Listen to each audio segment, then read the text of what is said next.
7월 2일 새벽 말씀 묵상 시작하겠습니다. 하나님 아버지, 오늘도 저희들이 주님의 은혜로 이 하루를 시작합니다. 우리의 마음과 우리의 모든 생각을 주님의 다스리심 안에 순종하며 살아갈 수 있게 인도하여 주시고, 오늘도 주의 주신 말씀을 깨닫고 살아갈 수 있도록 함께하여 주옵소서. 예수님 이름으로 기도합니다. 아멘.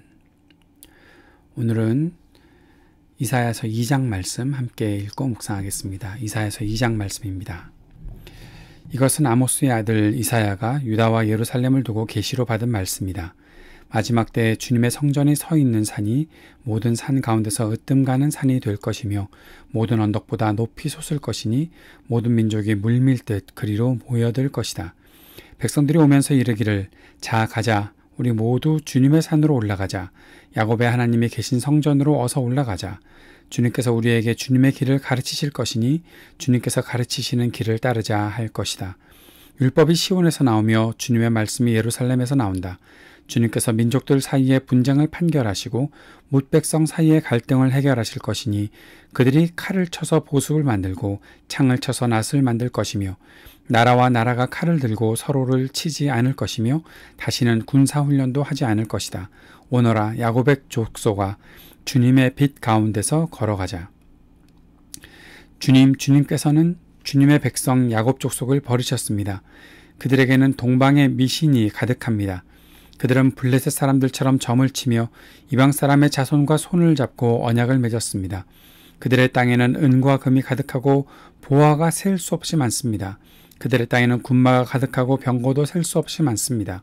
그들의 땅에는 우상들로 꽉 차 있고 그들은 제 손으로 만든 것과 제 손가락으로 만든 것에게 꿇어 엎드립니다. 이처럼 사람들이 천박해졌고 백성이 비굴해졌습니다. 그러니 그들을 용서하지 마십시오. 너희는 바위 틈으로 들어가고 티끌 속에 숨어서 주님의 그 두렵고 찬란한 영광 앞에서 피하여라. 그날에 인간의 거만한 눈초리가 풀이 죽고 사람의 거드름이 꺾이고 오직 주님만 홀로 높임을 받으실 것이다. 그날은 만군의 주님께서 준비하셨다. 모든 교만한 자와 거만한 자, 모든 오만한 자들이 낮아지는 날이다.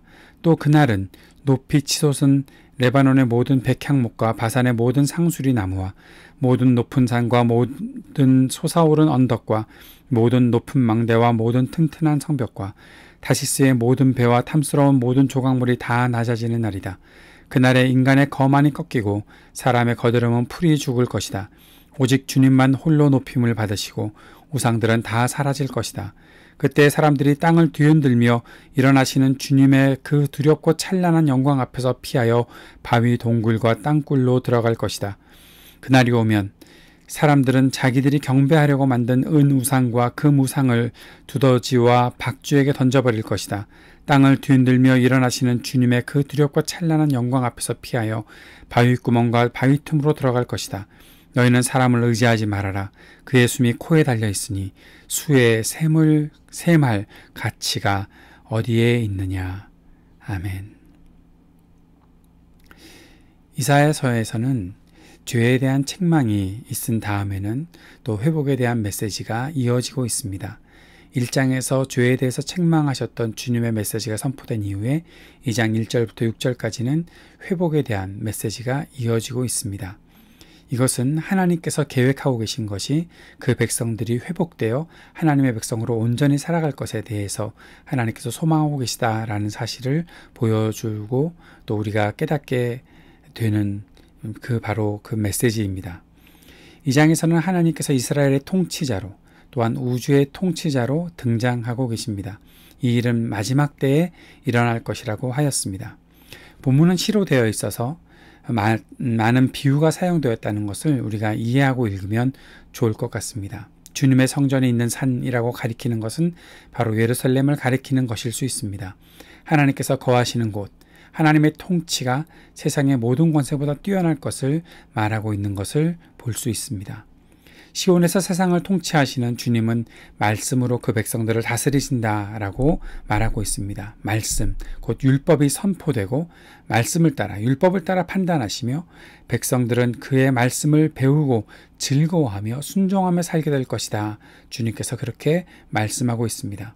주님의 통치가 이루어지는 그때 그 통치 아래에서 분쟁과 갈등은 없어지고 평화가 온전히 실현될 것이다 라고 말씀합니다. 하나님의 백성들은 빛 가운데 살아가게 될 것이다 라고 말씀하고 있습니다.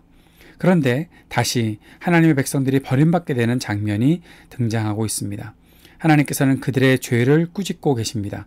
하나님과의 언약에 충실해야 했던 백성들이 이방의 미신들을 받아들이고 이방 사람과 언약을 맺었다라는 것이죠. 하나님의 거룩한 백성들이어야 하는 이들이 타락하고 천박해지고 비굴해졌다라고 말씀하고 있습니다. 그들은 무척 부유해졌고 강해졌다라고 말하고 있지만, 그러나 세상의 부의 시련이, 세상에서 부유해지는 것이, 권력을 갖게 되는 것이, 힘을 갖게 되는 것이 결코 하나님께서 보시기에 거룩하고 정결한 것은 아니고, 하나님께서는 그들의 모습을 향해서 부유해졌다, 잘됐다라고 말씀하시는 것이 아니라 천박해졌다, 타락했다라고 말씀하고 있는 것을 우리가 생각해야 될 것입니다. 하나님은 우상을 섬기며 타락한 백성들을 반드시 징계하실 것입니다. 주님의 날에 그들은 사람의 모든 교만을 무너뜨리시고 우상들을 파괴하시는 주님의 그 영광을 보게 될 것입니다. 어떤 이들에게는 주님의 영광이 은혜로운 일이 될 것이지만, 어떤 이들에게는 주님의 영광은 두려움의 대상이 될 수밖에 없다라는 것이죠. 하나님께서는 이렇게 선포하고 물으십니다. 너희는 사람을 의지하지 말아라.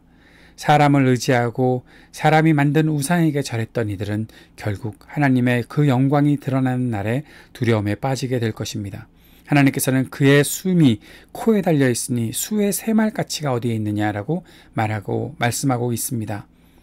사람의 것들, 결국 숨이 멎으면 아무것도 하지 못하는 것들, 그런 것들에게 왜 마음을 기대고 있느냐, 그런 것들을 왜 계산해보고 있느냐라고 말씀하고 있는 것이죠.